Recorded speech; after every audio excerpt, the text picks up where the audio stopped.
Hello, and welcome to the News 8 app for an exclusive year in review. Throughout 2025, our news reporters and photographers put their all into telling the stories of our community. In recognition of their dedication, we've compiled their top stories from this year.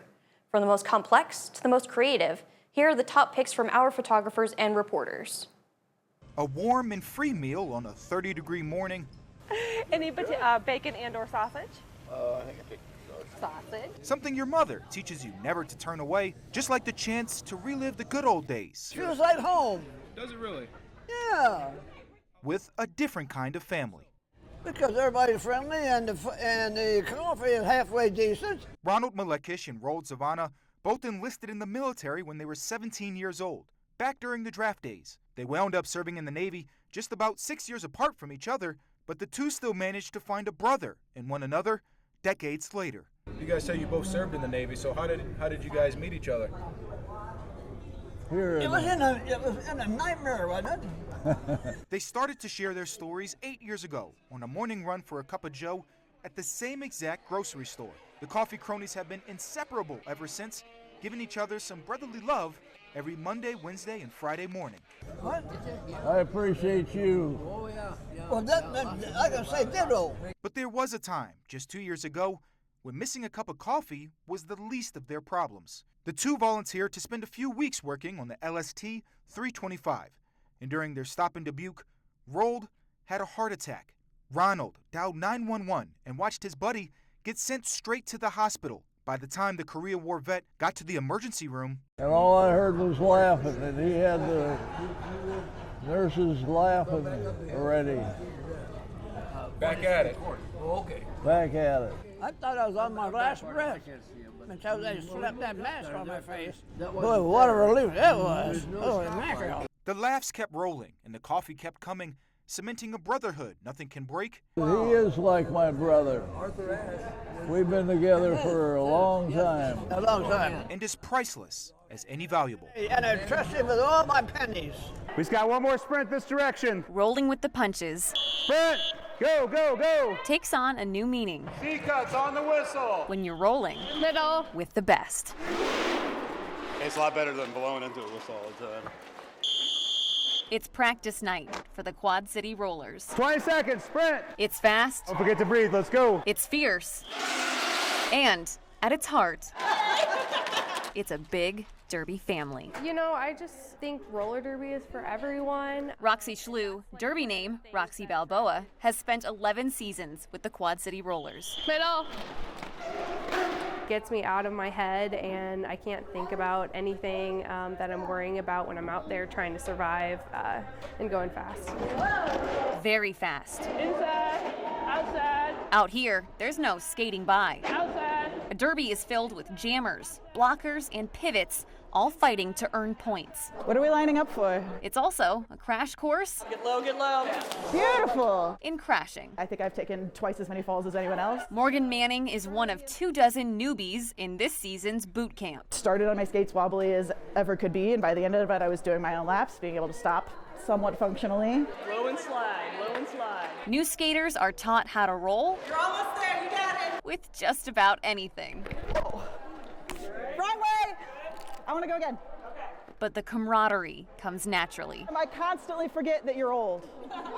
It's a very family-like atmosphere. It's very inclusive. We have a great team, great bunch of people. Louis Allers has been coaching the Rollers for 8 years. There's 180 teams in our region, and we're ranked 41st currently. And we're cruising up the charts. Go, go, go, sprint! He and the team have felt their share The hardest one right here. of hard hits. Let's go! But this year, the Rollers are hoping all the pieces fall into place for a top 20 ranking. Win or lose, though, this is a place where skating on the edge Behind. might be where you form the closest connections. You meet people you would never meet. You meet nurses, you meet teachers, truck drivers, baristas, and we all come together and we all do the derby thing. And we're just a melting pot of people that you wouldn't find anywhere else. So roll the dice on the Quad City Rollers. They're a part of my family. And this family isn't going to be thrown off track. Finish strong, all the way to the whistle. I'm here in downtown Moline at the Visit Quad Cities Destination Center. I'm joined by Lindsay Rowe, And Lindsay is the Director of Communications and PR here at Visit Quad Cities Destination Center in Moline. Lindsay, tell me a little bit about this bike program that you guys are offering.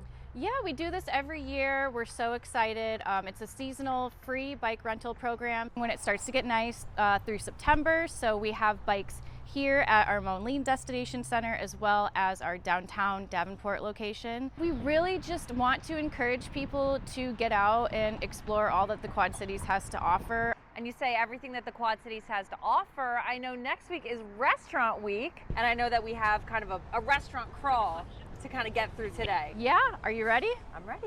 All right, I'm gonna let you lead the way since you're the expert. All right, let's do it. Lindsay says that between both locations, they have about 20 bikes, and renting is on a first-come, first-served basis. Just bring a valid driver's license, debit or credit card, and they'll keep that on file until you return. And here's some good news. No matter how long it's been since you've been on a bike, this is the first time I've ridden a bike since college. You'll pick up right where you left off. It comes back pretty easy. Yeah, that wasn't too bad. So on our first stop is the Dead Poets Espresso. Yes, this is All a right. perfect place to start the day. We love it here. Great coffee, great breakfast sandwiches, and Restaurant Week special is $2 off an espresso drink. So why did you guys choose to put this on your list of restaurant crawls?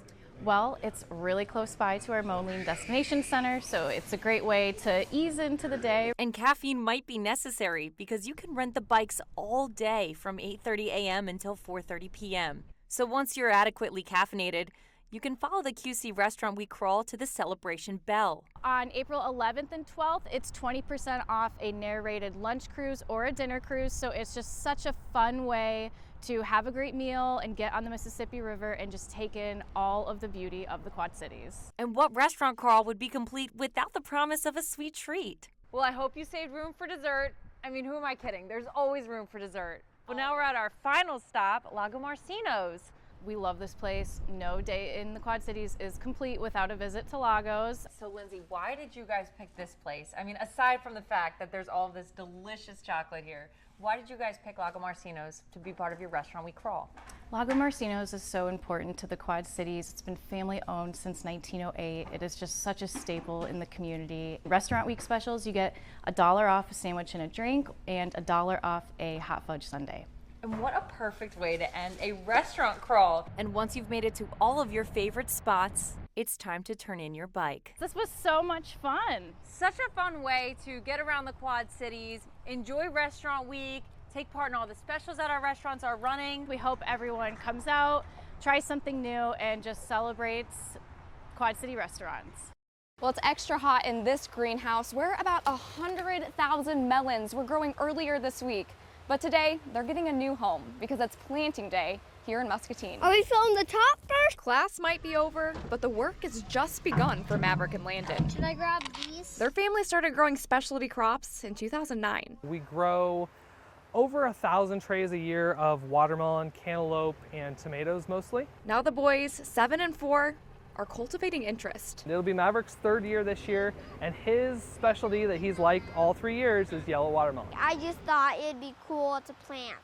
So I started planting watermelon my first time, and now I'm planting 2 crops this time. Planting day looks a little different than most. Whoever's riding on the back of it will physically take the plant out and shove it in that hole for every single hole. We're losing water. You know, if you're gonna put in 100,000 watermelon, somebody has sat there and punched down 100,000 plants. The secret to a plentiful crop is in Muscatine's sandy soil. I think we will grow somewhere in the neighborhood of 50,000 watermelon, maybe 60,000. The Merritt's melons are typically planted in about a day or 2. Push the roots down, Clark. Plant by plant, the boys are learning there's ups and there's downs. Last year I tried to do purple peppers. They were really bad. But if you have the right person to pick you back up, You gotta learn a lot from somebody that you know you can rely on, not somebody that you don't know. the produce can make for a sugary harvest. It's kind of like this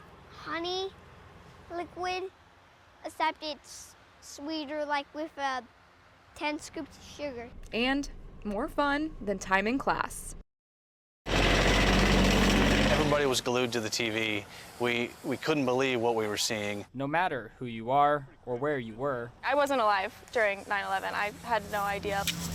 But on a day like this, despite different stories and perspectives, it's very humbling. Everybody joining together. Oh, are you stealing? No, you got it. You're all good. To wipe away the marks of time, all the while never forgetting. Cleaning the headstones and beautifying the grounds and help carry the load that they carried. And among this army of scrubbers is Dan Baltusberger, leading the charge. I'm a veteran of 21 years in the U.S. Navy, retired Navy chief. He remembers 9/11 like it was yesterday. And that day was, a whirlwind. It was, somebody and a group of people coming to this country. They took from us that day. Just a few stones down is Cheyenne Welker, who learned the horrors of that day in a classroom. I was probably 10 and we started learning about it in school. Like, it was a part of history for me. It wasn't something that I actively lived. Taking a few hours out of her day to honor those who told her the stories. My dad is a partially disabled Army veteran, and then my grandpa was in the Navy, and he actually this summer was buried in a national cemetery. It's a really cool way to come together and honor the people that gave so much. Every act of kindness makes a difference. Say the name in my head and thank them for their service, and bless their families for everything that they've gone through for that. From name to name, the impact of their service is felt. That good life was paved by these souls who rest here today. Transcending generations. We don't want to forget the history. When you attack us, we come together. It doesn't matter who you are or where you come from. At the end of the day, we're all Americans.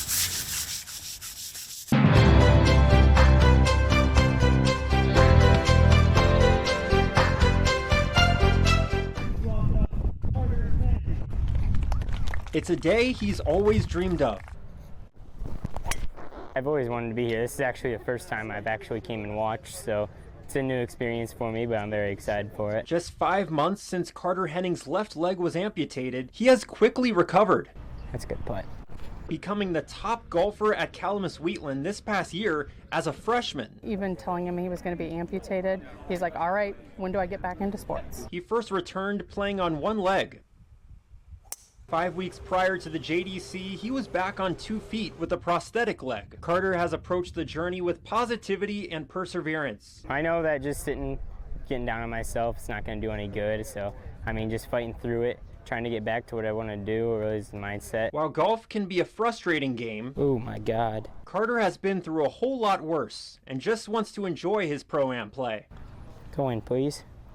There we go. I really just want to have fun, maybe learn a few things. Carter's journey to the JDC is an inspiration. I don't know if he sees the magnitude of it yet, being 15 years old, but he knows. Former JDC winner Dylan Fratelli was beyond impressed playing with Carter. There's no way I could have got through that. I had such goals as a kid of being an athlete, things he had to go through mentally, of realizing his life's changed. He's got different goals now, different things that he'll have to get through or hurdles he'll have to work through, and he just seems so unaffected by it so far mentally. This is only the start of Carter's comeback. He's determined to keep marching forward. Yeah, whatever's put in my face, I'm gonna get done with it. One step, there we go. One putt at a time. Look at that. Heck yeah. A couple of newbies at the John Deere Classic. How did you do today? Not good, but... Oh, did you have fun at least? I did. Okay. We still have tomorrow. Yeah. But Max and Kenley know their way around the pros. The two camped out near the 18th hole scoring table, waiting hours to snag lifelong memories. We didn't know what it would be like, really, so we were kind of nervous but excited at the same time. Can you sign it? The waiting game thousands play all day is essentially a wager on golfers and their fatigue off the green. I think the greens right now are, like I said, they're rolling faster. But Cooper Kane knows he has to be in the right place at the right time, searching for new signatures at his 3rd consecutive Classic. Some people might not play as great on the day, or play as great as they want to, but they'll still stick around and, hope the fans get the best experience that they can. Sometimes I was in a rush, need to go practice, get some stuff done. After the round, most of the time we're already kind of shutting down, decompress, being able to give a little bit back to the fans. They've been out here sweating it out with us. These reinvestments from golfers take up a few more minutes of their time, but their gifts back to the fans will eventually mean more than they'll ever know. We've never gotten autographs before from them, and like they're kind of popular, so we felt cool getting them. By Saturday, the sights and sounds of the Classic might seem familiar. But out here, that's good, perfect. Things sound a little different. Locked and loaded. 6 miles upstream of TPC Deer Run, the Quad City kayakers are getting ready to hit the Rock River. All right, I'm good from here, huh? Good to go These GoPros are waterproof, ain't they? and ready to float. The kayakers set off from the Cleveland, Illinois boat ramp. Beautiful day. It takes about an hour and a half to get to the next stopping point. That was a big fish. But Carlos Barreto, founder of Quad City Kayakers, doesn't mind being on river time. River paddling's always an adventure. Never know what you're going to see. Lots of wildlife along the river. Jeremy Watkins only started kayaking a few months ago, but he's taken to it like a pelican to water. Beautiful. Under railroad bridges, It's real high right here. through the trees, Look at that. That's a beautiful view. and around the river's bend. Yeah, we're coming up on the beach, ain't we, up here? The destination Whoa. suddenly comes into view. I love it, bro. It's like a free water park. This island is only accessible by boat, but if you float to it, it's the perfect place to watch some golf. It was nice and quiet. We've seen some golf carts going up and down, and just all the tents set up for the John Deere Classic. It's become somewhat of a tradition for Carlos and his crew to catch the Classic and the concerts from their kayaks. It echoes across the river, so whether you're standing here or in a kayak over there by the TPC golf course, you can still hear the music and stuff. The island gives the kayakers a chance to cool off and see what's happening on hole 16. I didn't know who was golfing, but I heard everybody clap. I gave a little applause with them. And when it's time to pack up, it's only a 10-minute float to Kelowna's Timbrook Field boat ramp. We just love getting people in the water and getting the community connected. And we can't help but think that Beautiful day, beautiful day. sounds like perfection. It's the opening week for Palmer Hill's 50th year here in Bettendorf, and with the roller coaster of Midwest weather, maintenance crews are working to be one step ahead. Just a few days ago, it was 30 degrees and snowing, and then by Monday, it was 70 degrees. A Midwest spring comes with its ups and downs, as dangerous thunderstorms are expected to hit the QC area Friday. Work is never done. That's nothing new for longtime crew members like Brian Hickey, who work every day to make sure the course braves the harsh weather. The things that we're trying to do is course cleanup. Lots of branches come down over the winter, snow and ice, wind. But the preparations to get the course game ready in the spring start all the way back in the fall. We look at moisture. If it's right after snow melt and frost, usually the ground's very soggy. We don't really want to be playing golf on dormant, soggy turf. So we're looking into how firm are we, can we get the golfers out there. Hickey says the biggest challenge for his crew comes from the influx of local golfers every year. The last couple of years we've been over 40,000 rounds, almost to 42,000 last year. So that is a lot of wear and tear. Not a bad problem to have. Let's hear from those playing the course. It's in good shape. It's going to be even better in a couple weeks. I really expected the course to be in a little bit rougher shape. Winter was quick, so it was nice to be able to get out early in March. And after the severe weather rolls through, it doesn't take much to get locals back on the greens. Quad Cityans love their golf, kind of really keeping our eye on that forecast. Greens are in really good shape. For us, obviously, it's 7 days a week. The frigid temperatures won't stop a herdsman like Adam Dines. Last night, it was probably roaming around 0 degrees. And can't stop a cow ready to calve, appropriately named Lady Ice. Well, this time of year, calving is the main focus. We have a heifer calf, Baldy heifer calf, born last night. Minert Show Cattle, a livestock farm in Anawan, already having 70 baby calves so far this year. I think we're up to 4 this week thus far. It's a 100-degree temperature drop, from the mama cow's warm womb to the biting air outside. We're here right away to bring those calves inside to this heated environment right here, so they can be warm right away. Adam and the crew bedding, checking, and drying off the babies, making sure that they're healthy and alive. So we're not risking hypothermia or frostbite on the ears. Any loss could have a big impact for livestock owners, especially with costs high and the U.S. cattle inventory so low. You're going to lose, I guess I don't know the rough numbers, it's going to be drastic. The crew working hard through all the seasons. The family rebuilding after a tornado wiped out a number of its barns about a year ago. There's really no off days. Oh, we're going to feed them. Calving isn't the only hard thing in this cold weather. Farmers also have to make sure that the water for the cattle isn't frozen and that these feed bunks aren't full of snow. When it snows around here, it's pretty miserable. But if cattle owners can make it through this season, spring is right around the corner. That's kind of our favorite time of year here. Life becomes easier. But as they wait, winter is the true season of rebirth. I'm actually controlling the arrows that are pointing. It may look like a game, but it's beyond what meets the eye. So these are the robotic arms. Dr. John Keach at the University of Iowa believes in the hospital's newest Da Vinci 5 robots. Those are the essentially access ports for the robotic instruments. He thinks they're a level up for patients and surgeons. Again, the biggest advantage is really allowing us to do a significantly greater number of robotic assisted operations. The machines are the only ones in Iowa, and they'll allow the hospital to complete about 1,000 more robotic surgeries a year. There's less bleeding, kind of less trauma to the tissues, less pain, faster recovery. He sees the impact the automation has firsthand. I've been able to get my patients out of the hospital faster with a kind of quicker return to daily life using the robot platform. With its 3 parts, the computer, the robotic arms, and the surgeon console, he thinks it gives the doctors more control. This is absolutely the surgeon doing the surgery with the assistance of the robot. The machines even have an extra user-friendly feature. They now have included that technology where when you're grabbing something inside the patient, you can feel the tension. Well, as you can see here at the controls, there's 2 seats, not just one.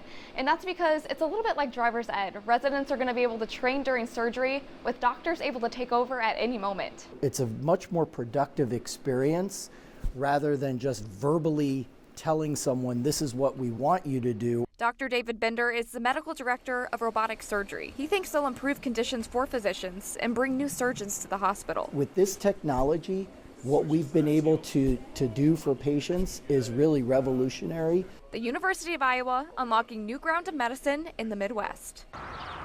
The streets of Moline might be a far cry from the slopes of Milan. Let's go in here. But lend us your ear. We got knee, shoulder, wrist, and hand. Or any of those as well. And we'll introduce you to a Quad City man. How many muscles are involved in the quadriceps? With an Olympic connection. Wrong, it's 5. Dr. Thomas Von Gillern has been working for ORA Orthopedics since 1981. He specializes in both upper joint surgeries and dad jokes. Easy. And then this is obviously an excellent back scratcher and other things. But when he's not working at ORA, Dr. Von Gillern can usually be found doing one thing. How old are you when you became a ski instructor? Probably about 50. Ever since he was in college, Dr. Von Gillern loved to ski. If you've never done it, you just got to try it. You'll be hooked. These days, he splits his winters between the Quad Cities and Colorado. It turns out skiing is the perfect match for this orthopedic surgeon. Anatomy and physiology and kinesiology, all those different things come together. It's one of those things where you both literally and figuratively are living on the edge. And during those years out in Colorado, Dr. Von Gillern took his hobby to a new level. One could say the highest level in all of sports. How many years have you been involved with the Olympics? I've had some involvement for about 10 years, but been more actively doing things for about 6 years. That's right. Dr. Von Gillern is one of several team physicians for Olympic, U.S. skiing and snowboarding. Most of what he does is evaluating athletes before and after they compete and standing by in case there are falls. And as you might imagine, most of the people that are out there doing that are really very, very good. So they don't typically end up having a lot of injuries. We tried to ask him about some of the athletes he's met over the years. Have you worked with people like Shaun White or Michaela Schifrin, Chloe Kim? But Dr. Von Gillern says he and other doctors aren't allowed to talk about individual athletes. However, he has spent a lot of time with them. What's so funny is they're normal kids and they all look like they're spectacular athletes, but when they're just standing there talking, they're just like normal kids. Over the years, he's seen the athletes' ski times get faster, equipment become more streamlined, and skis become more fine-tuned. But one thing he says hasn't changed is Team USA's team atmosphere. They are a team, and they are very supportive of each other. The men support the women's team, the women, the men's team, and they all support each other. And just like the skiers, So we have fun. That's the other thing. We have fun when we work. So. Dr. Von Gillern has no plans to slow down. For now, he's enjoying both his worlds, on the slopes and in the surgery room. So every time I come back, I always have it. I try to do something different with my mustache. So. And we can only assume the dad jokes thrive in both environments as well. In Moline, Shelby Kluver, WQAD News 8.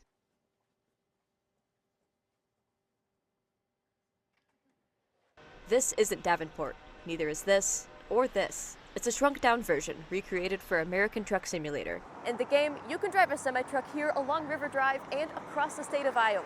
It's the latest addition to the game as the team works to recreate each state one by one. I believe our team worked really hard to reflect the character of the state. Daniel Nemec handles marketing for SCS Software, the developers behind the game. They're based in Prague, in the Czech Republic. Most of them most probably never been to the USA in general. So the team has to get creative. They use pictures, videos, and satellite imagery to get a sense of the space. Nemec says they've also sent research crews to visit. You can imagine it as a group of 5 people who, spend a week or 2 driving around the state that we are going to work on next. They pick out the most iconic parts of the state and the most important pieces for logistics. Truck stops in general are like critical places for any trucker. So of course we do have them in the game. Just like here in Walcott, developers recreated a giant truck stop off of I-80. And to see how accurately the game recreates the trucking experience, I brought it right to the experts here at the Truckers Jamboree. I'm getting it. Yeah, I know. James Headley and his family are in town from Michigan. He works at a truck dealership there and owns a semi for shows. So yeah, you got to start making your turn now. I mean, in that aspect there, it's very realistic. You can see the I-80 entrance right there. Headley's 16-year-old son Noah has played the game before. He says it gives him a sneak peek at the industry he hopes to work in. Trying to travel around and all that, it's like really fun, and like you get to actually like try to back up the semis and all that. It's actually pretty decent.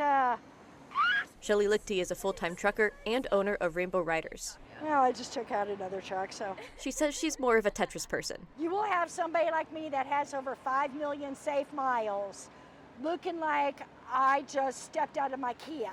For aspiring truckers who play the game, she says they need to be committed before hitting the road. For many of us, this is still a way of life and a lifestyle. But for other players, they could take a relaxing cruise through Iowa's countryside from anywhere in the world. People will see how Iowa can be beautiful thanks to the game as well. Every year, Illinois farmers plant 10 million acres of corn. And of that, only 8,000 are sweet corn. But believe it or not, 25% of that sweet corn grown in Illinois is right here in Thompson. Yeah, I think this is a really good looking ear. Whether it's on the cob, Big, it's long, it's round, there's a lot of kernels around, we get a lot of length out of it. or in a can or freezer bag, It's juicy, it's fresh. Matt and Katie Fleming's 2,000 acres of sweet corn reaches the right audience. They're using a little bit different equipment out in the field, so they're picking the entire ear as opposed to just the kernels of corn. Those ears are gathered, then travel 2 hours to Janesville, Wisconsin. Once it gets to the plant, it'll have about an hour process, and then it'll be in the can. So about 4 to 5 hours before it's in a can from once it's harvested. But the corn the Flemings grow isn't planted just for groceries. Our biggest thing for us, what keeps the wheels turning at New Miller Farms, is the potato crop, and everything in between is just to complement that potato. Those golden kernels are actually a spud strategy, helping taters thrive. So what we're trying to do is put nutrients back into the soil and take care of the soil and be good stewards of the land. The crop rotation Yeah, so this is sweet corn, yeah, up close and personal. doesn't stop with sweet corn either. Where we'll have soybeans, corn, or pumpkins or watermelon in, and that'll also put more nutrients back into the ground for us. So we're always growing healthy potatoes then. All in all, Katie and Matt's potato partnership. I'm more of the potato side and he's more of the sweet corn side. It's a collaboration that goes well beyond the cornfield. And it's just like us, like we need each other to make the farm run too. This is the 54th consecutive year of the National Stearman Fly-In, and we've had as many as 152 Stearmans. Pilots from across the globe come to Galesburg every year.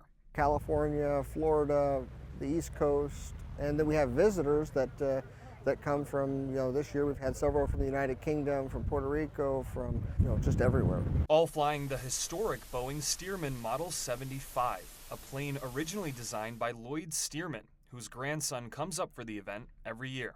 These planes were built in the late 30s, early 40s for training for the military, Army, Navy, and Coast Guard. And then after the war was over, there was many of them, they were just excess, and they sold them at auction for hundreds of dollars, maybe $500. And many of them went into the crop dusting industry. The crop dusters turned into turbine airplanes back in the 1970s. Then they went ahead and people decided, these are really neat airplanes, a lot of military significance. Each year for a whole week, more than 100 of these resold models tour around the Galesburg region.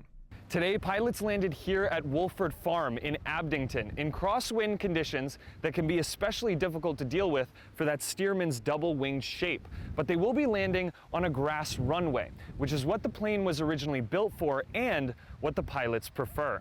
Any more than about 10 mile an hour, 15 mile an hour winds, and this airplane is pretty tricky. It's a challenging airplane, but it was a trainer, and it's a very durable aircraft. But those quirks are part of what makes the plane so special to this community.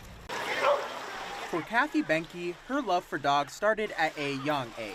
I just think dogs bring people together and maybe make them a little better people. Now, with dogs of her own, she noticed something. Honestly, we don't have that many things you can do with your dog, and I always thought that this would be a really fun thing. That's why, as head chair of the Bettendorf Dog Park Alliance, Benke started Doggy Splash. And for many in the area, it's a hit. I'm amazed how many dogs there are here right now, but she is having a blast. She's a little bit afraid of the water, but she's still having a good time. This is a good way to get her to play with other dogs and be able to swim around as much as she wants, because she doesn't get to do that very often. It's clear that the dogs are having a lot of fun, but this is just a one-day event.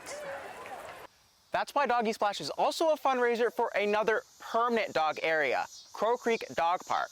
The money will go towards upkeep and repairs at the park, making sure it stays free for any dog owner to access. We're really lucky that the people of Bettendorf and all of the surrounding towns, really, people come from all over to go to the dog park. But really for Benke, it's all about the dogs. Well, we're standing at the top of a grain bin here at the Farm Progress Show. That's a permanent exhibit. It's up all year long. Other exhibits moving in about July 1st to show off the latest technology and equipment. But the progress goes beyond the planters and the precision agriculture to the people as well. Do I get in line? No matter if you're big or small, there's a lot to take in at the Farm Progress Show. What's your name, sweetheart? Katie. But these pedal tractors Pedal, pedal, pedal! are nothing new for this 9-year-old. I drive the skid steer and the excavator. Katie Kursick knows about a cushy cab. Is that a good tractor? Yeah. Yeah? Has a comfy seat. She rode about 21 hours to the Farm Progress Show. Katie's back again. Her 4 siblings, So you doing this to buy me? Mom, Dad, and Grandma and Grandpa Can I drive? Honk the horn. Beep, beep. made the trek from their farm in Beaver, Utah. To see all the cool tractors and learn about agriculture. Grandpa Sam, The life on a farm is just wonderful. he thinks it's well worth the haul. All right, pretty girl, have a seat right there. All right, hold on tight and make the pedals go around. It's keeping the wheels turning in their farming operation. We decided it was such a good learning experience for them. Things they can't learn in school, they learn out here. He's 70 years older than Katie and been farming his whole life. My mom talks about milking 32 Jersey cows by hand night and morning for school. It sure has changed since then. From horses to horsepower, Sam has seen it all. So it makes it nice where the grandkids can just take over and do things. He wants to share his passions with the next generation. You know, that's what we need with the grandkids, to have new ideas on the farm and still keep the farm alive. The Kursick family learning from the past and cheering on the next generation. There you go, Katie, that was good pulling. In January 2005, 16-year-old Adrienne Reynolds was attending Blackhawk College Outreach Center, working to earn her GED. But on January 21st, everything changed. Well, I had come home from work, and I just had the feeling that Adrienne hadn't been, home yet. Joanna and Tony Reynolds reported their daughter missing that night. spending the weekend hanging flyers. I don't know what else I can do. Just calling all of her friends and everything and going to see them. Yeah, she's never ran away before. The hope Adrian was simply off with friends. This is not consistent with her behavior as far as runaway goes. Do you think there's any foul play? I don't know. That's the toughest part, isn't it? Not knowing. It was scariest time. I answered the phone and they said, "This is the police and we're at your door." And I was so scared I wanted to run because I didn't want to hear what they said, but I had to let them in, and I yelled for Tony. A body was located in Blackhawk State Park, is believed to be that of Adrian Reynolds. A 16-year-old female from East Moline has been arrested for first-degree murder. They had a news conference, and Channel 6 goes, "Is it true that her body was dismembered?" And I mean, I had a room, this room was packed, and we had no idea. So the police, they hurried over here because they knew we didn't know. Police say on January 21st, in a Taco Bell parking lot, Sarah Kolb choked Adrian while Corey Gregory held her arms and then strangled her with a belt. I just seen the car moving. That's what drew my attention to it, and I thought somebody was fighting. This couple would later testify they saw Kolb in the front seat of the car, but never saw the fight itself. Kolb and Gregory tried to burn Adrian's body at a Mercer County farm, enlisting the help of 16-year-old Nate Gaudette to dismember her body, cutting off her head and arms. I remember his brother coming down the stairs and saying, like, maybe he hadn't seen Corey or whatever, but his dad said, "I'll call him." And he called him and talked on the phone with him, and at that time, they were probably riding around with Adrian in the trunk. 4 days later, Gregory would lead police to parts of Adrian's body in the Blackhawk State Historic Site. My client was a follower, I can tell you that. I think he just got away from him. He was just around, and his timing and judgment was bad. He should have gotten away. This should have never happened. At Adrian's funeral visitation, Tony writing, "I love you, little bit," his nickname for her. You know, I always worried if anybody was going to be around to put the flowers on my grave. Put them on hers. All three teens were Adrian's classmates. Adrian had just moved to East Moline from Texas and started at the school a few months before. Adrian really wanted to be Sarah's friend. That was all Adrian wanted from Sarah, and Sarah didn't really want to be Adrian's friend. She thought Sarah was cool because Sarah had a car, and Sarah would take her to McDonald's, get a hamburger, and buy her food. Sarah was really nice. She was nice to everybody. She got along with everybody. And then all of a sudden this girl comes and it's a totally different story. She just sits there and, says, I'm going to kill her. She goes, "I will kill her. I am not scared to do anything like that." In Kolb's trial, a key piece of evidence for the prosecution, a letter from Adrian to Sarah dated 3 days earlier, asking, "Why do you hate me so much? And why do you want me to die?" Kolb's English journal also entered into evidence. And an entry dated the morning Reynolds disappeared read to the jury. It said, "So I might be getting expelled today for spreading gossip about Jiffy. That stupid bitch needs to back up off my Kool-Aid. Now I'll kill her."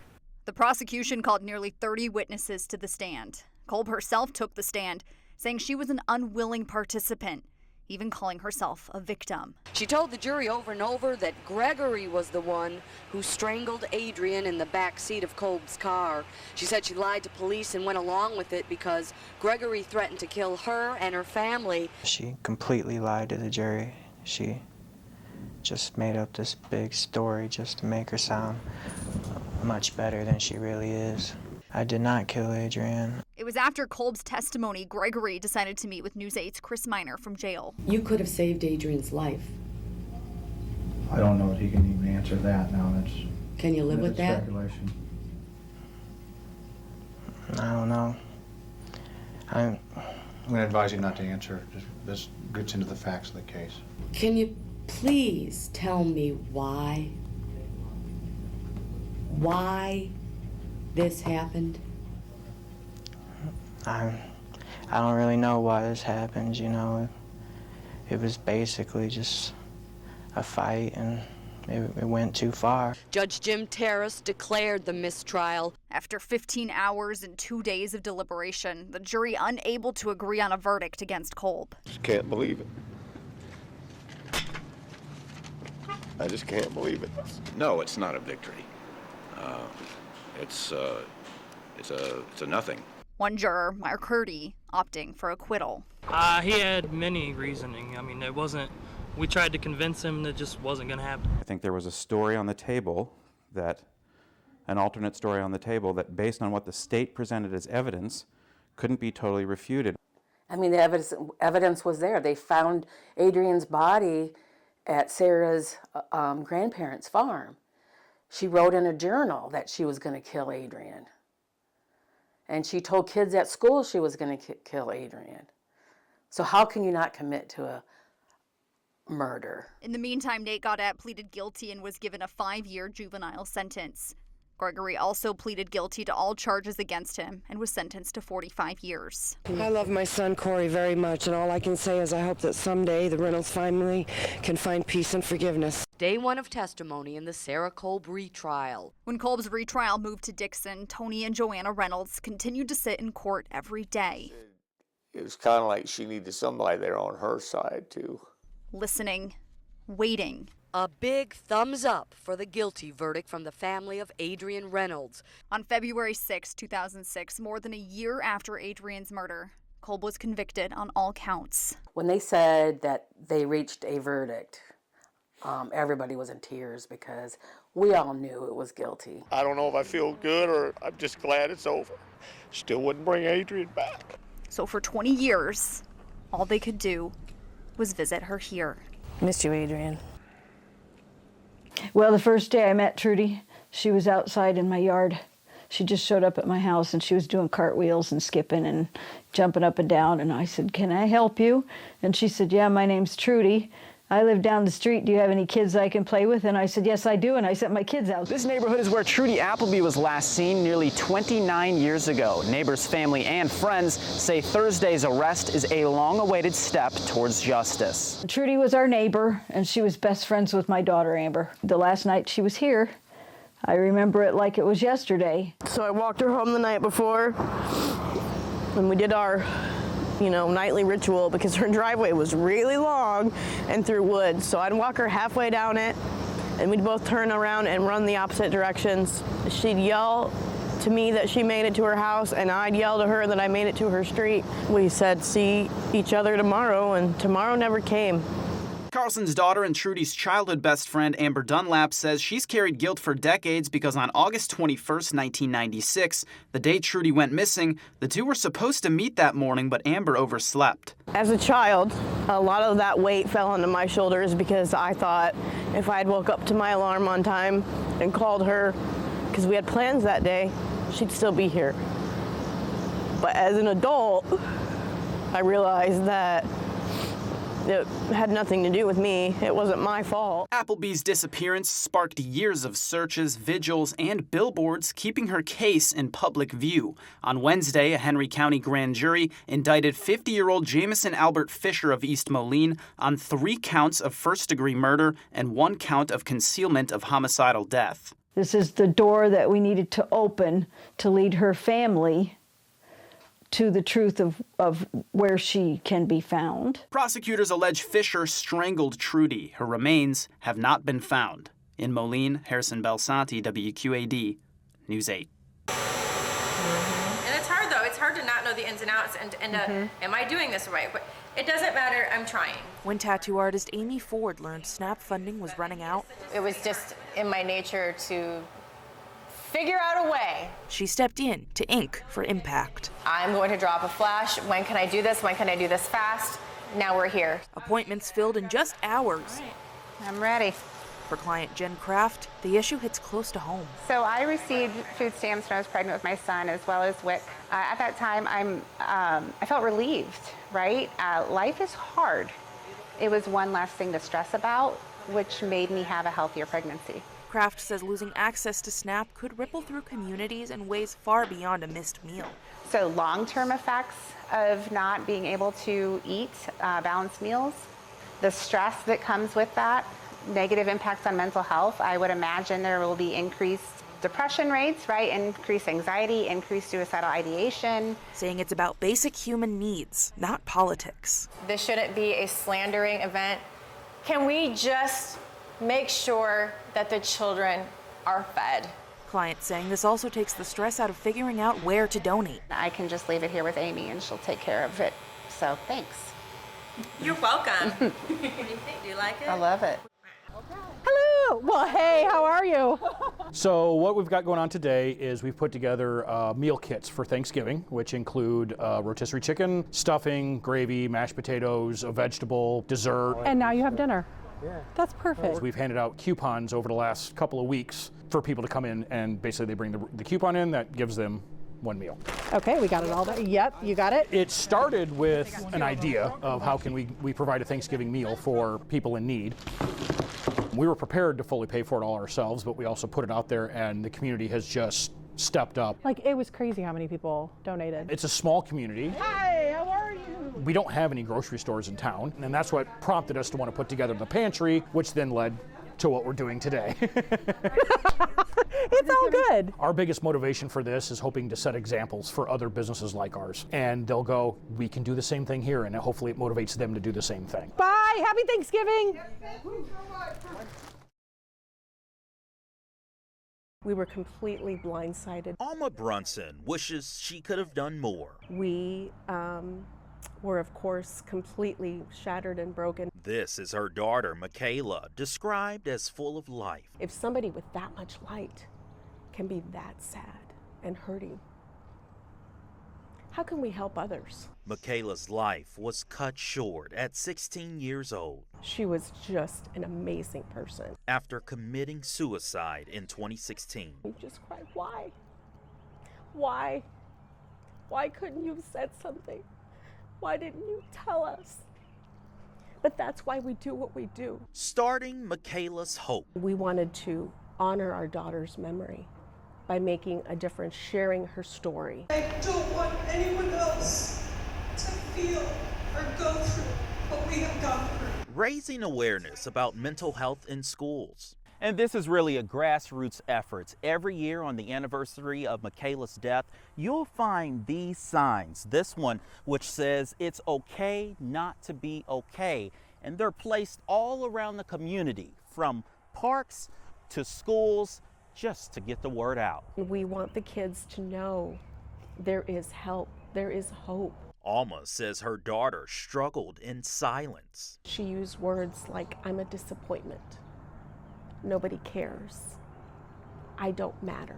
It's what her parents discovered written down, but it was too late. We are seeing a huge influx in mental illness. Kayla Carlston offers psychiatric services and says since 2007, suicide rates have increased to more than 60%. Behind a screen, you can write anything you want. A constant she's seeing is internet bullying. You have that phone with you all the time, and they're telling the world how awful you are versus just that, short time at school. Her advice: watch behaviors, engage, and reduce phone usage. Some of the items that we have are like the lip balms. Alma working to prevent losing another life too soon. Our soaps and stickers. We have some pencils. Will this ever get better for you all?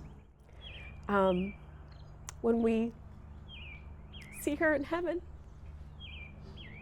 we hold Michaela again, because we'll be together again. But until we hold her in our arms again, we'll keep doing this.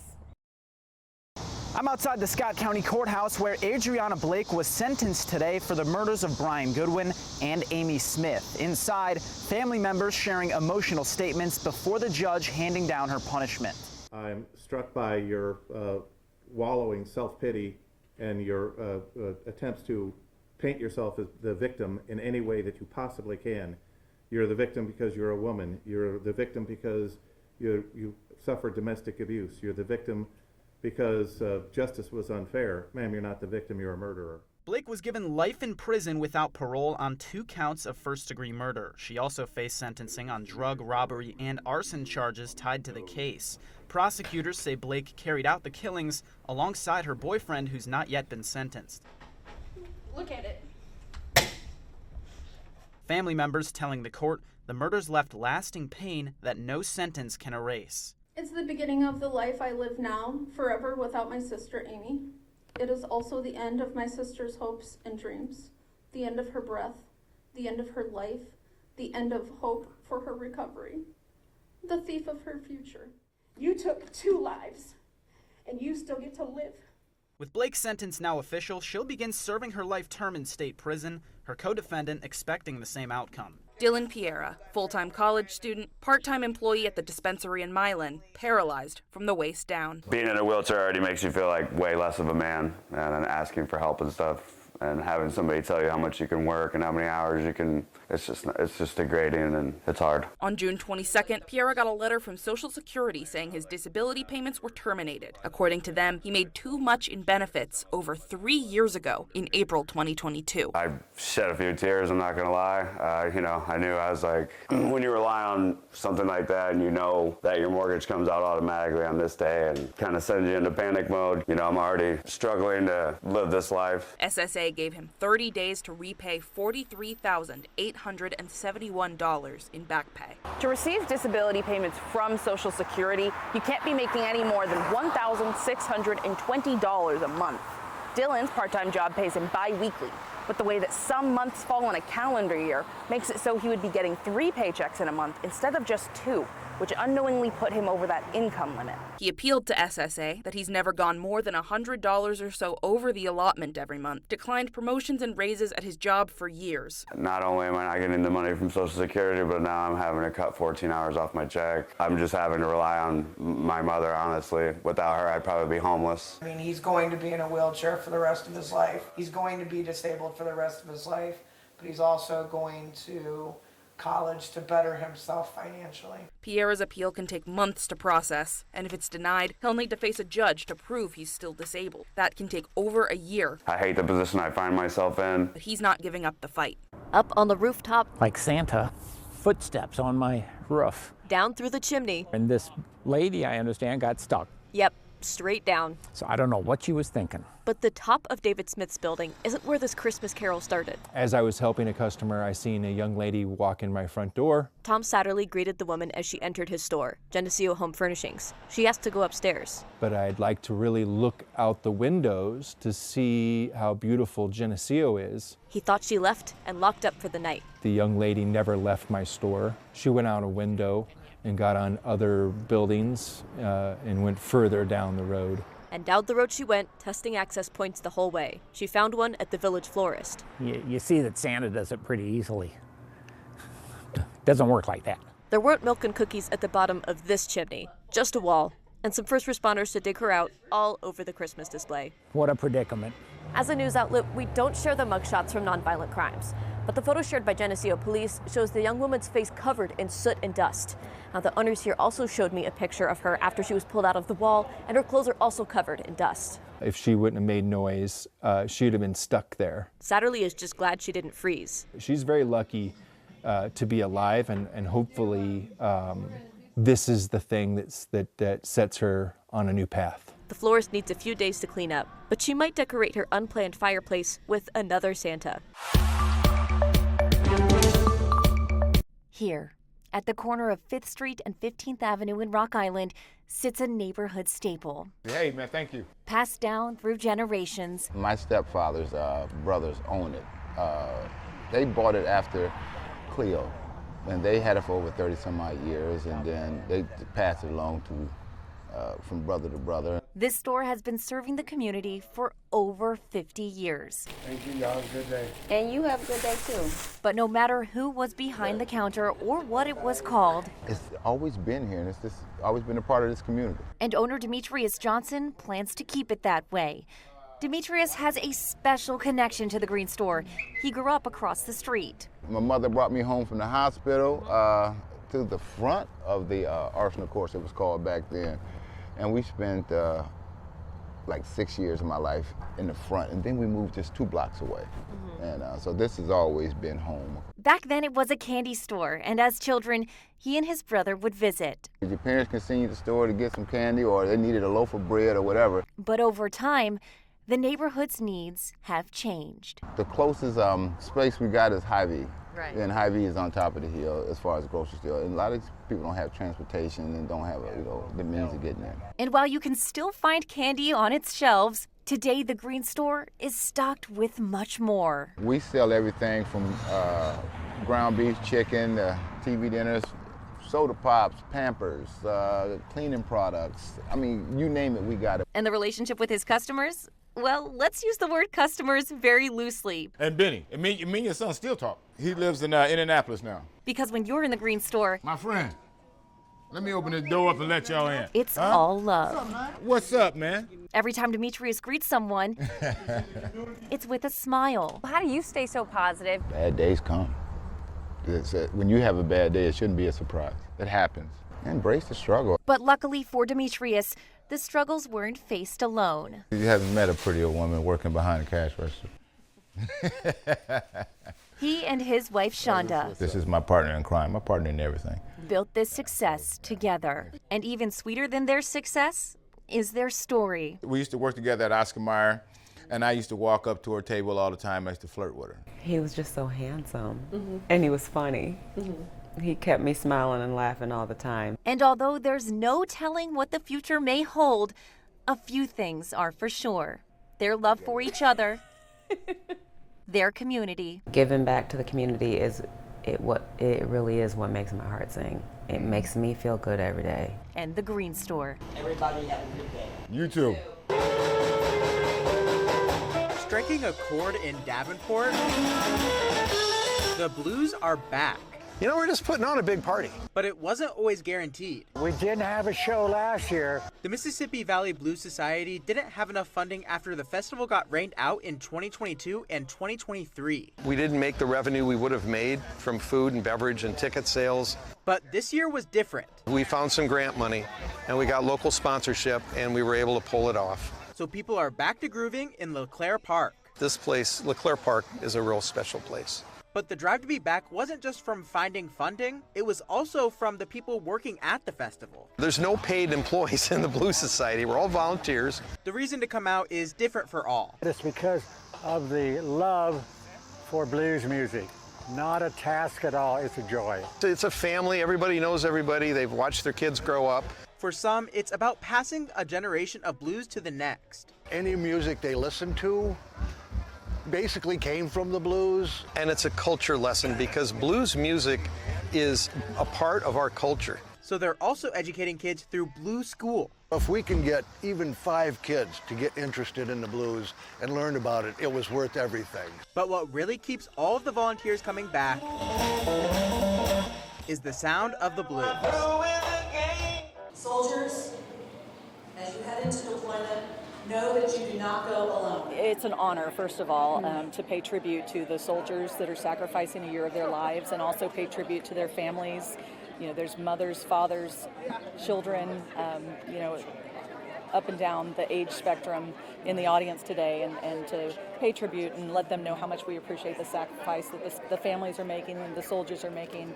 And we just wanted to make sure that they knew that we completely support them. We are here for them, and we are excited to welcome them back in a year, and we appreciate their sacrifice. So thank you to the soldiers for doing that and taking time away from your families in order to serve our great nation. Can we give them a round, please?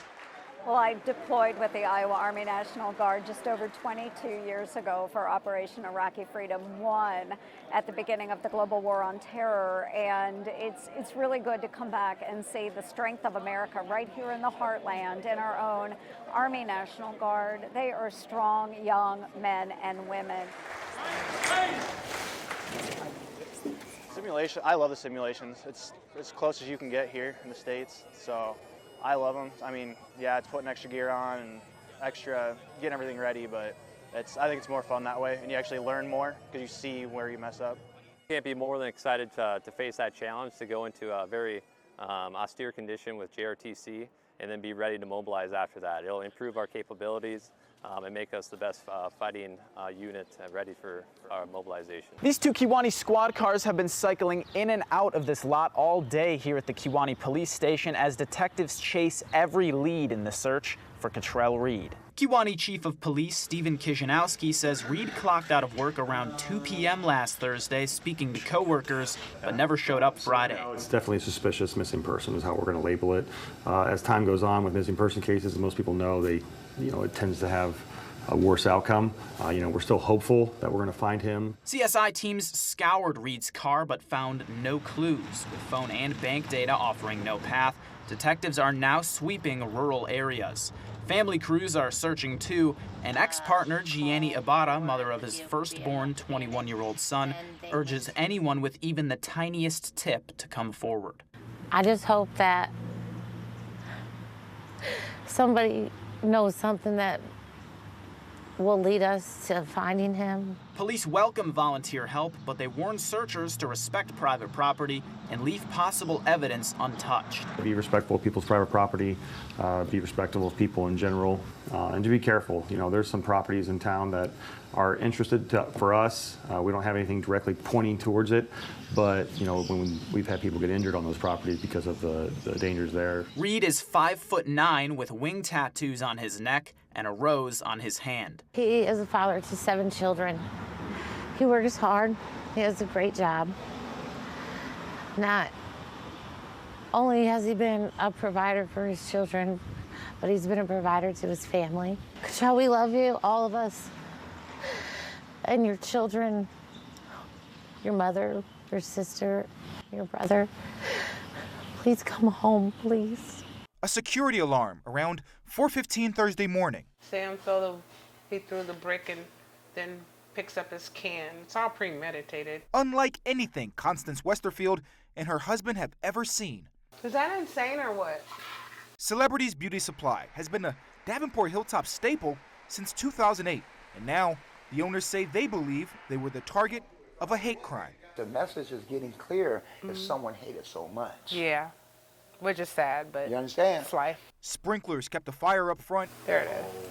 And their livelihood intact, but smoke damage is still forcing them to replace thousands of dollars in merchandise. This could have took someone out, like their whole business, you know what I mean? Like, we worked hard for this to get where we are. The Westerfields pour into their community every year with backpack drives and community events, and say they're moving forward with neighbors' help. I have people from all over, man. Yes, we got some really good friends. People that I didn't know name of just came and said, what do you need, God? Yeah. See, that's what I'm talking about. We win it. Celebrities is still open and welcoming customers, though the owners are focused on seeking justice. If they do it to me, they can do it to anyone else. So I don't want it to continue. We were lucky. Welcome to the Adler Theater. When people come to the Adler Theater, they have a few options for buying tickets. We got you in section B. You want aisle number 2, second door on the left. I have Wilco tickets. But getting tickets from resale sites comes with a few downsides. When that happens, it's guaranteed that you're going to be paying double, if not 3 times the price of the actual ticket. Lance Sadlick is executive director. He says third-party tickets hurt the theater and the customer experience. Let's say a show cancels and there's that possibility of getting a refund. It becomes more of an obstacle if you go through a third party to try to get that refund. That's why he's happy to see a bill banning ticket bots gain support in the Iowa legislature. Well, I think it's a great start. These bots might bypass queues, pre-sale codes, seat limits, and other restrictions to purchase more tickets than they're allowed. Scalpers then resell those tickets for a profit. Now, this bill would allow prosecutors to charge the bots' creators with theft. It's something that leadership here at the Adler and down the street at the Capitol Theater are eager to see. It's a very positive thing. We'd like to see this get enforced. Jason Gilliland is general manager at the Capitol. Like the Adler, he's seen customers ripped off by scalpers. It can just hurt the business as a whole. If botted tickets aren't resold, that means more empty seats for the performance and fewer concession sales to support the theater. The ticket sale isn't the only aspect we're looking at. We want those people here and having a good time. Sadlick at the Adler says the bill would make the theater experience just a bit smoother and keep more money in customers' pockets. If you look at the grand picture, everybody benefits. In Davenport, enjoy the performance. Thanks for joining us. Today we have the 8th Latino Festival here in West Liberty. We started in 2017 as Latinos Unidos of West Liberty, so we have a big celebration going on today. I am proud of showing people part of my culture and as well part of Latin American culture. We know there's a lot going on outside of West Liberty. Fortunately, within West Liberty, we haven't really seen much. Actually been the opposite. We are a very tight community. We speak amongst each other. It's taken courage, obviously, because we don't know what's going to happen. And I know there is bad people in every culture, but for the most part, I think we contribute too much in the economic field, in the cultural field, and diversity is what makes this country. This is first, second generation. My dad's from Mexico. I was born here, and so our goal is for all generations, from Salvadorian, Mexican, Cuban, from any Latin American country, to see kind of like what it's like to be in a Latin American country, or what it's like to celebrate. We are all human beings, and we deserve respect. So even if we're afraid, we need to go out and speak and show. On a sunny afternoon in the heart of Washington, Iowa, Central Park is peaceful. But once a year, this bandshell, park, and community are filled with dancing. At the end, we always end with banda. People love to dance. Every August, hundreds of people come to town for Washington's Latino Festival. But this year, the park will remain quiet. It was one of our toughest board meetings that we've ever had. Our top priority is just keeping all of our community members safe. And so we made the very difficult decision to cancel this year. Sonia Leyva is one of the festival's coordinators and president of the nonprofit Latinos for Washington. She says worries over ICE officials and deportations left the festival's board no choice. We need to make sure that we listen to our community members, and there was a lot of just scare about, going and doing everyday activities. From Chicago's Cinco de Mayo parade to events in Washington, Indiana, Philly, and beyond, deportation fears are canceling Latino festivals across the country. 3+1. 3+1. 45 miles east of Washington, supporters gathered at the Muscatine County Jail in early July, rallying behind 20-year-old Pascual Pedro, who was detained during his routine immigration office check-in. A few days later, Pedro was deported to Guatemala. When you start hearing all of these things, then you start thinking, okay, how do we let people know, hey, you are safe? It is instilling a lot of fear. Back in Rock Island, the Quad Cities Alliance for Immigrants and Refugees is hosting a multicultural harmony festival on August 17th. And it breaks my heart. But Executive Director Amy DeHaven says it wasn't an easy decision. We actually even discussed if we should have it.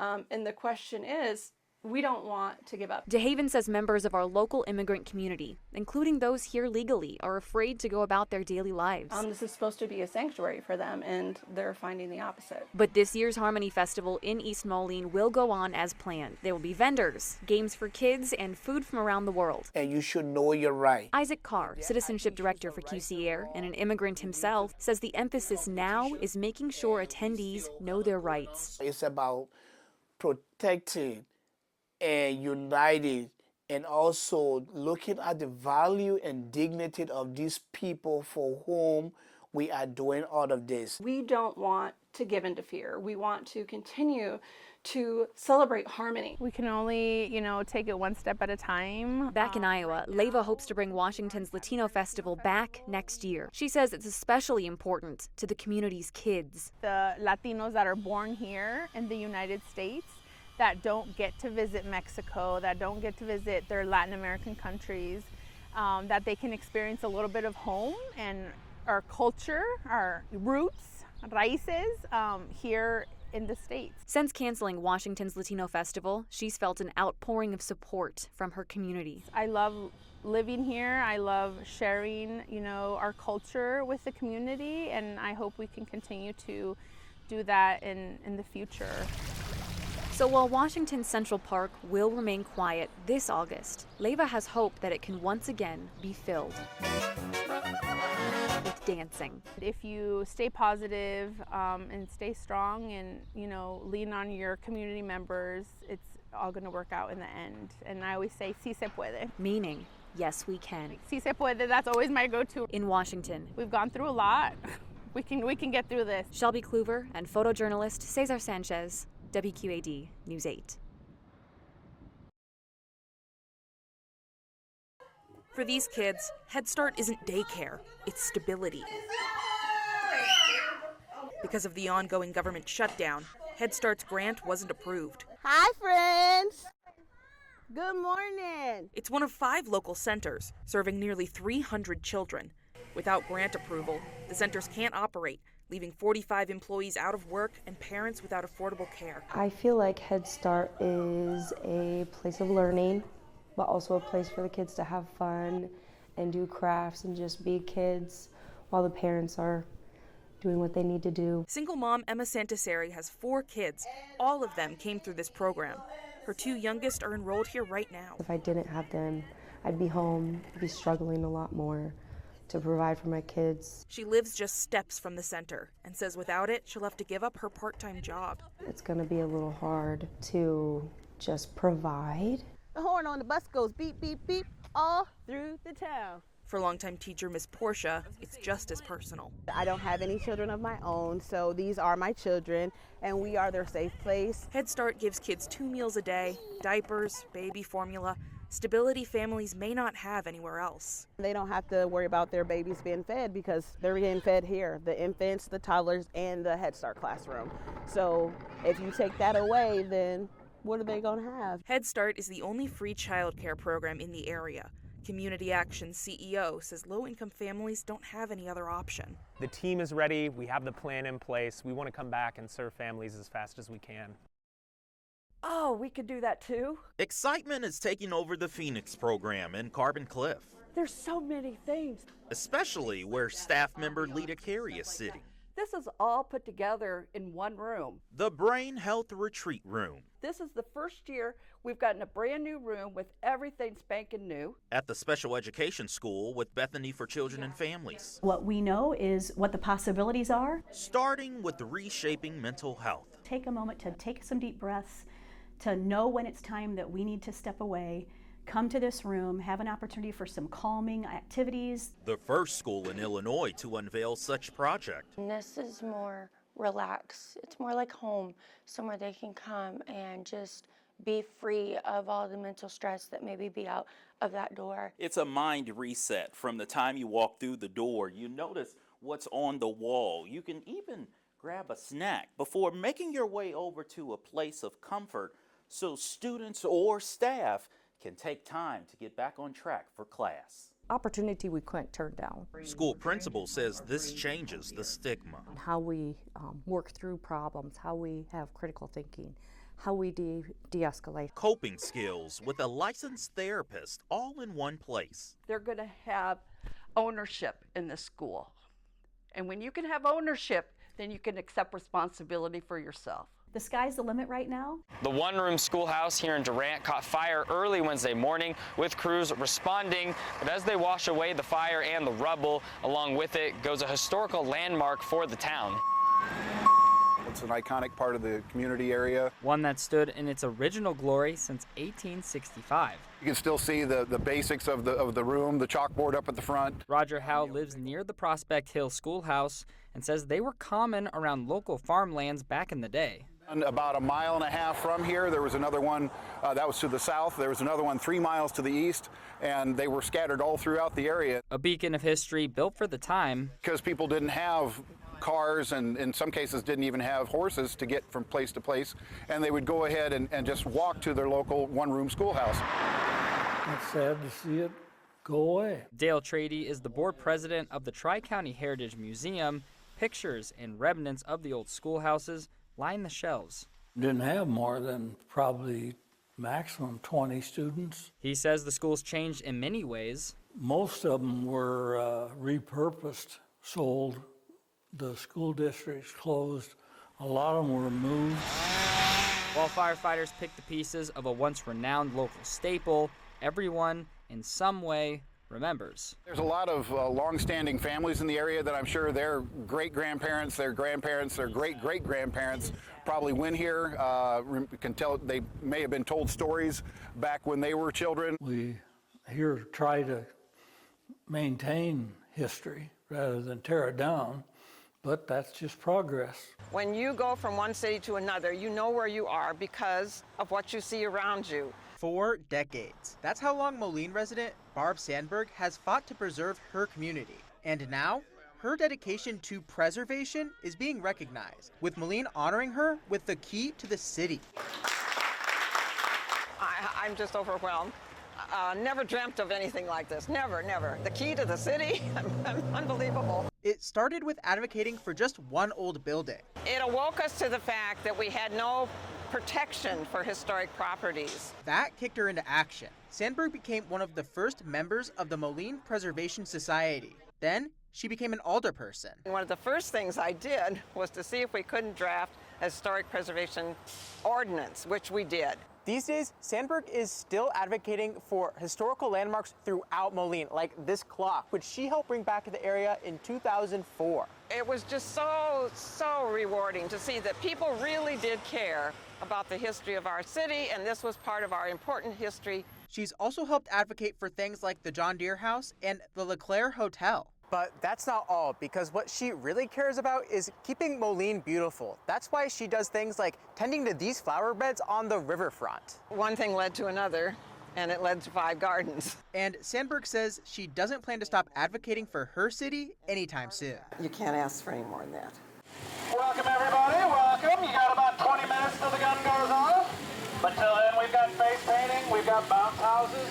Don't forget to get your raffle tickets for the bicycles and the mini chopper.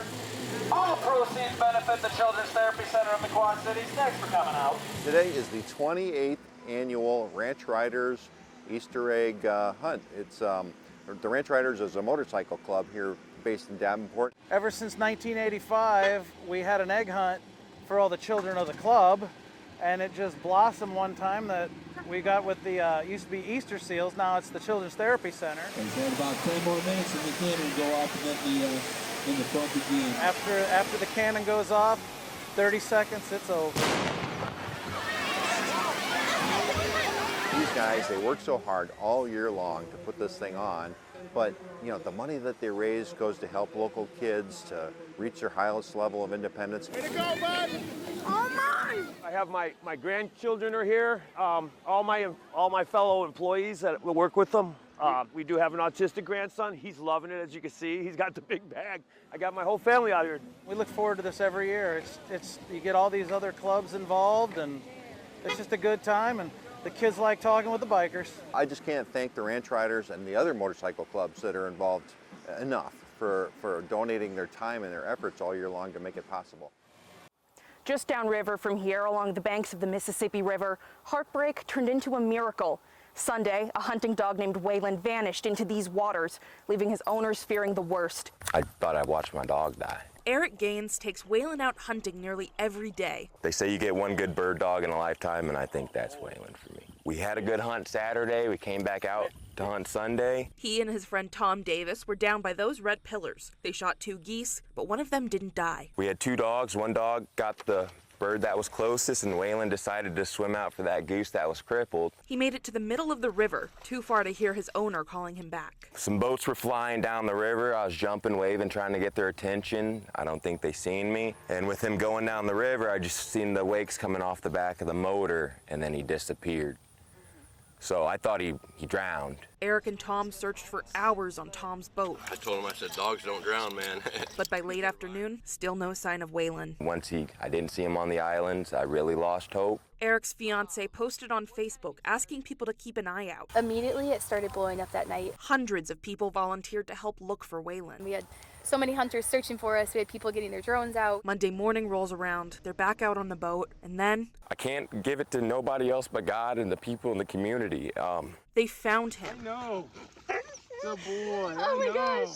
It's definitely the first time I ever cried in my boat. We were relieved that we found him, and we couldn't believe it. We were in total awe. Waylon got the all clear from his vet. He's just got some sore muscles. He's gonna have a pretty good recovery. His owners say the last step, buying a GPS collar. At Apollo Elementary, students are learning a very important lesson. One that's not found on whiteboards or in workbooks. And class is in session at the Kindness Club. We weren't sure how many kids would show up at the first meeting. Principal Chad Roberts remembers when the Kindness Club was just starting out. And we were obviously all for it. From 30 kids initially, the club grew to over 70. So then it's kind of spread after that. All the kids were like, well, I want to go to Kindness Club. Kathy Olson has worked with Aubrey Norton for 10 years. She's just an amazing human being. Aubrey is the teacher that started it all and leads by example. When students like Bristol Murray can't make it to the club's meetings, I had travel sports. she comes to them. She came to one that I hit a home run and the other one where I had made a basket. And then she was cheering me on. We're just so proud of her here at Apollo and all the work that she's put in to start the Kindness Club. So Kathy nominated Mrs. Norton for the Pay It Forward Award. Thank you so much for nominating Aubrey for Pay It Forward. Her work with these kids is a shining example of the listening, caring, and doing what's right philosophy that we believe in at Essentra Credit Union. So that's why we're excited to give you $300 so you can pay it forward to her. Thank you very much. The Kindness Club is a story we covered here on News 8 during back to school coverage. But this time, Do you think she has any suspicions? we were back for a different kind of follow-up. I think that she's going to be very surprised. We have a surprise for you. Mrs. Norton, on behalf of WQID and Essentra Credit Union, we'd like to present you with $300. Oh my gosh. For the wonderful job that you've done starting Kindness Club and how it's impacted everyone around you. Oh my goodness, thank you. I'm gonna cry. Thank you. You're welcome. Oh, that's so nice of you. I'm just so proud. I'm proud of the kids and how much this took off. One of my favorites is when they come up to me in the hallway and ask, when's the next meeting? Look at this, friends. Look what we can do with the Kindness Club. Should we clap? Yay! Yeah, this is definitely the hardest I've ever worked. It pushes me to work harder every day, actually. Local 17-year-old Nolan Fontaine getting a jump start on his career. I want to become a welder, either just weld here. I would like to go to the heavy welding area over there and weld the big stuff. One of the many high schoolers working here at Ortel Metalworks as part of their apprenticeship program to mold new employees. You get somebody that's already been out in industry for 10 or 15 years, they've already got their ways set, and I'm not going to say you can't teach an old dog new tricks, but it's easier to start fresh. Students with a valuable opportunity to learn and managers with a bright and exciting workforce. They come with a fresh mind. We can teach them faster with our ways so they catch on quicker. Obviously welding is critical, but hands-on mechanical aptitude is huge, whether you're talking electrical union or whatever skilled trades it is. Having the ability to work with your hands. Now the seniors in the program have their days split in half. First, it's off to school in the morning to finish up that high school diploma, and in the afternoon, hours spent here in the shop, working towards their future. I got a little gap in between when I go to school and then come here. It's like 30 minutes, I go home, I eat. I like that a lot. And I come here, make some money on the side. Carver Johnson has a head start on those in high school. He's already graduated. I'm an apprentice right now, and after 5 years I'll become a journeyman, which that's where the high dollars come in. For Johnson, the choice was always simple. I didn't enjoy class. I hated sitting in class. I can't sit down in a chair all day. That's not my personality. I need to work with my hands, get out there, build something, and make a product for a customer. Because for these welders, it's not just a side job, it's the start of a career. Make sure you get that mic right in front of her. At Glenview Middle School, when the bell rings, the mic turns on. I'm Julia. And I'm Callie. And we're students at Glenview Middle School. And the Secret Life of Teachers podcast is on the air. I think we're ready for the interview portion of the podcast. What about you? Julia Hinton and Callie Lamb are just two of the 7th grade hosts. Favorite memory, they had four-wheelers, horses. Today's guest is art teacher Miss Boyette. What are some of your hobbies and passions? The podcasting class is new this school year, part of Glenview's efforts to expand its exploratory classes. You're getting up and you're just like, oh, I have a podcast to do today. Like, I have something to fun to do instead of just a homework page or something. Students learn every part of putting the podcast together, from creating game segments. It's Michael Jackson. To writing scripts and communicating with each other. It's amazing to see those kids come out of their shells and then have that confidence afterwards. Confidence Michael Carton says spills into other classes too. Having the experience to do scary things makes everything else easier. What did one giraffe say to the other giraffe? What? It's a bit giraffe-y up here. Building a relationship with their teachers outside the typical classroom also helps. Oh, I know she does this or he does that. And it definitely gives the teacher and the student more connection. it kind of like gets you out of like an awkward stage with them. And when middle school is full of awkward stages, having that connection can make all the difference, even when the mics turn off. All right, thanks for listening to the Secret Life of Teachers podcast with Callie. Okay, so boys and girls. The end of the school year at Logan Elementary, As this is a math game, is a constant game of numbers. All right, so let's count. While these fourth graders are busy counting down the days, 6 minus 2 is how much? the hours, Well, let's see what you have. even the minutes until summer vacation, How many points would you get for a 5? their teacher That's high five. is busy adding up the years. It'll be exciting, and at the same time, it'll be happy and it'll be sad all in once. Amazing valued teacher is the best way to describe Liz O'Hearn. Tom Ferguson is Logan's principal. The fun opportunities that she creates for kids, those create those lasting memories, and that's what you want. But how do you know when the time is right? You roll the dice, let's see what you come up with. Maybe 30 years. Yeah, 30 years. you just have to hit the right number. I am retiring after 30 years of teaching. I'm very proud, and Liz's husband, Jeff O'Hearn, knows what that number means. she's my superhero. And after 30 years at the Moline Coal Valley School District, all those memories Wow, it's been on here a long time. have to be packed away. Wow. That's a long time, right? All of the trophies, pens, papers, and signs. A teacher touches a life forever, so Oh, it's pieces. that was a long time ago. Even as it passes, time has a funny way of sticking with us. There were a lot of magical moments in this classroom, so it's been a nice ride. But in this game of numbers, what are the odds Well, let's get your diplomas down. that this story would end It was back in 1994 that he put those nails in the wall. in the exact spot where it all began? When I came back here, it was like, I felt like it was meant to be that I started here and then I finish here. 30 years ago, Liz O'Hearn started her career in this classroom at Logan. After having children, she bounced around to a few different schools. Then in 2016, she returned back to Logan These are the same screws I put in. and back to the same classroom Bittersweet. that had been waiting for her. Yeah, it's difficult. But we have fun. We're going to have fun.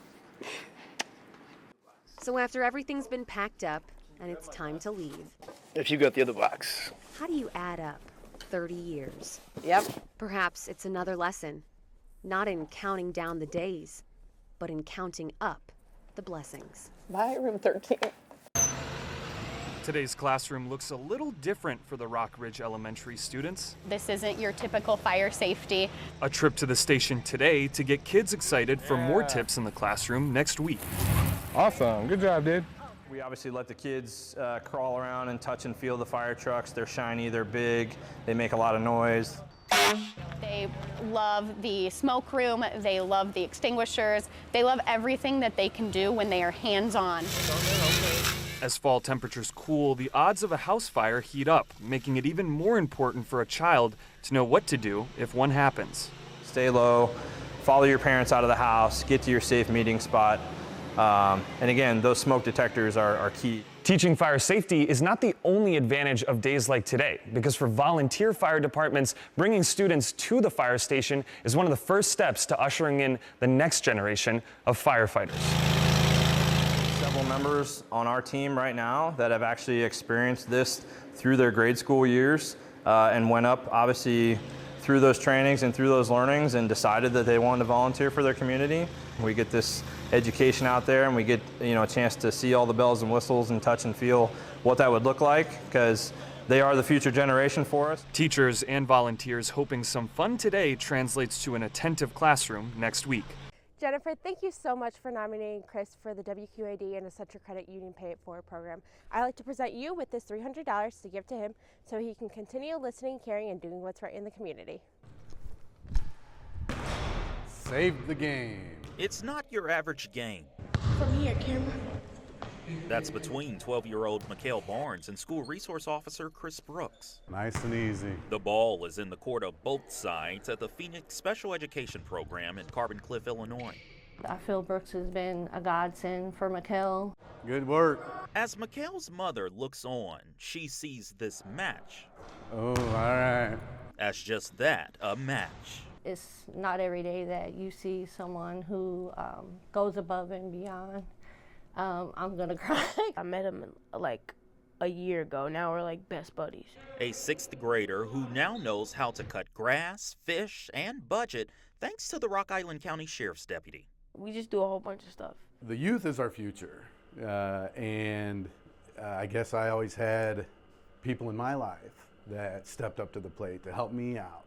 So I guess just kind of giving back. A child who carries the experiences close to his heart. He's like a father figure now. I don't have any words for that. You know, that's something that is very special. He has a great rapport with a lot of our students. He works hard with them. He builds those relationships. Well, I just had a surprise. I wanted to let you know I nominated you for the WQAD and Accenture Credit Union Pay It Forward Award. And I am happy to present you with the $300. And even if someone drops the ball, helping build rapport with kids, bridge the gap between their life and law enforcement. There's an officer ready to pick them back up, giving kids the win. He's created memories with him that he's going to cherish for the rest of his life. That's game. Hello from Indianapolis. It was really hard for me to pick some of my favorite stories from this year because I did so many great ones in the last 6 months that I was at WQAD. But here are a couple that I had a lot of fun doing with photographer Scott Weiss, and even we got Assistant News Director Andy McKay in on the action. Plus, here's a look at what I've been up to in Indianapolis. Happy holidays, everybody. Yeah, let's continue these two back and forth here. Some parts of volunteering are just slow. It's a lot more fun than it is to sit and watch television all day. In the sponsor's parking lot, it's finding some shade, sitting, and waiting. But when the cars start pulling in, thank you, sir, everyone knows their role. Push this table a little way. Daryl Miller, especially. Whoop! The leg's coming out. He's become a wizard with a wand. What do you got in there? He wouldn't let anybody park where they're not supposed to. He's a rule follower. Well, they're supposed to come down here. Come a little closer and step over this way. He knows the way. No, not quite so far. He likes things done. Back up just a little bit. And who can blame him? Okay. Thank you. He might just be the most experienced volunteer at the Classic. Probably a good bet. He's been here every year. Really. I've been parking cars out here for 50 years.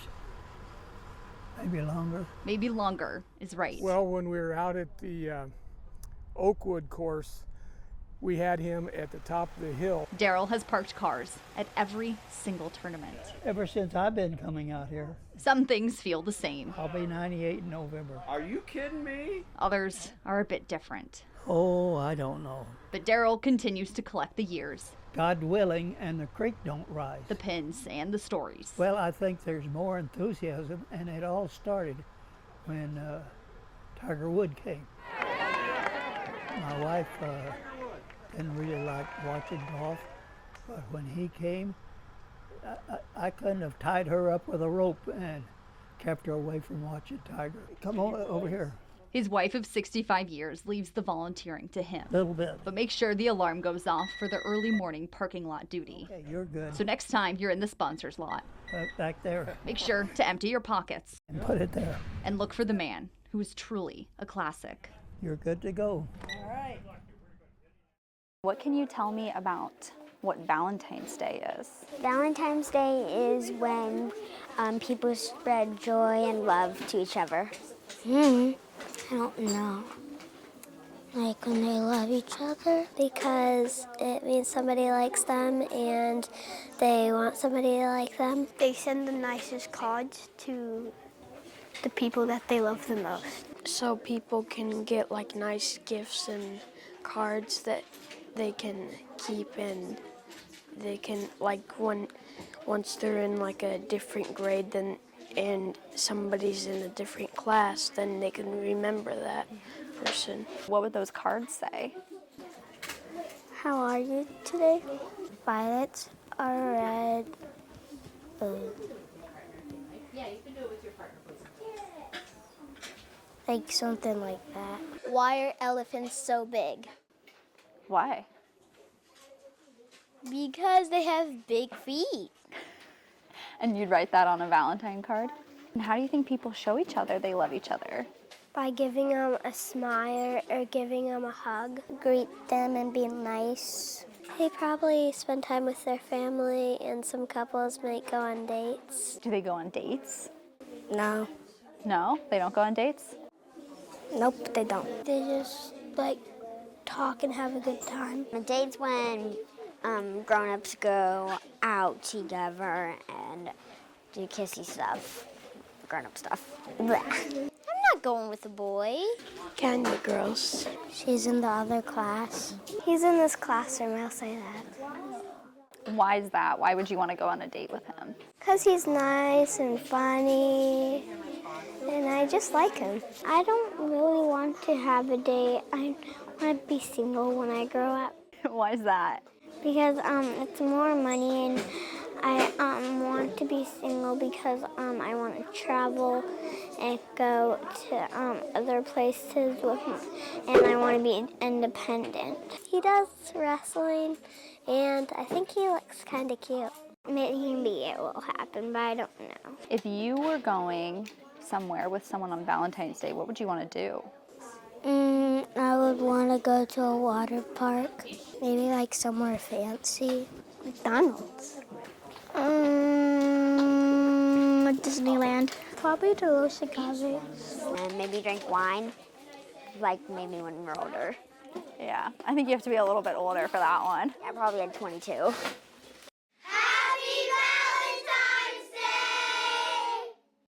As a firefighter, So yeah, about a couple of dozen. Ike Randolph made a habit of saving newspaper clippings. That's the one that really, I didn't know how it ended. A clipping from 1992 sticks with him to this day. When you have a picture that reminds you over and over, and it's the kind of hope. It's not like, well, I'm hoping he's okay, and I hope he did okay. I hope he's a successful adult. And it's that kind of hope that just drives you to kind of finish the story. This story begins on March 22nd, 1992. There was smoke, flames, and panic. An apartment fire on Indy's northeast side killed one. And the fire was just coming out of it, pouring out of the building. Randolph rescued and carried a 4-year-old boy to safety. I took off my mask and said, hey, I'm just a regular guy. Come on, let's get out of here. Go find your parents. So things like that, they stay. So for more than 30 years, Randolph's looked for the boy in the photo, the boy wearing his helmet, the boy he left outside to continue search and rescue. Total strangers made it happen. Finally, Facebook sleuths made the connection. Randolph reached out to the boy, now in his late 30s. I'm just one of the fortunate ones that I can have a 360-degree story. After all these years, they'd finally meet. Alandis Briggs trading in his pajamas for a tie. Randolph dropped everything to be at the courthouse and watch Briggs graduate from a program that helps people transition from incarceration back into the community. Our apartment was engulfed in flames. Briggs still remembers. When we had to get to that back window. Grabbing his bear and sitting in the fire truck. I have that news clip article. A moment frozen in time 30 years ago. Now just the start of something new. I got your number. You got my number. All right. Thank you very much, okay? Take care. You take care of your family. You too. And that'll do it for our photographer and reporter year in review of 2025. As we move forward into 2026, we'll continue to provide the best coverage in news, weather, and sports from in and around the Quad Cities area. And we want to thank you so much for tuning in.